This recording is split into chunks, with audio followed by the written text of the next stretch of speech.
Good evening, darlings. So, I wanted to answer the second part of the two-part question that Courtugger sent. The first part, of course, was in the series of questions about Bard.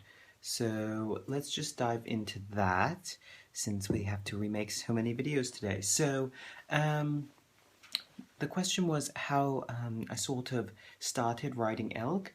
So, in case some of you don't know, of course, we've had a very long-standing sort of mutual agreement with the Lord of the Elk. You know, his people and ours have lived in the same region for centuries. So, we sort of, when we got sort of pushed towards the southeast as sort of darker forces were moving into our lands, they just decided that it was better for all of us if we just moved together. And so, of course, we take care of them, and they look after us as well.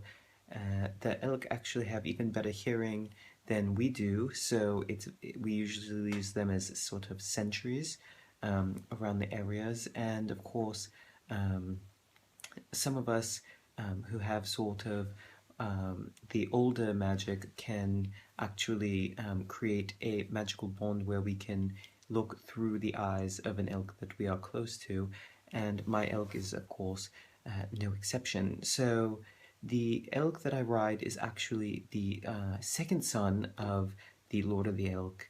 He decided, as part of my coronation, to send his son into my personal guard as sort of a sign of friendship, and certainly we've become very close as a result. And the elk, they're such a lovely people, you know. I mean, it's hard to perhaps understand, especially me calling them people, because of course to many mortals they just seem like any other creature, but they're really not. Certainly not to us.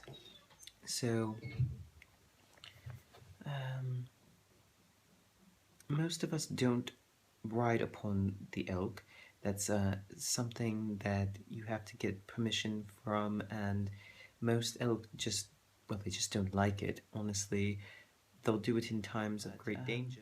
I'm going to go ahead and end this since it's rather long, and I wish you darlings all the best, and I will see you again soon. Ta-ta.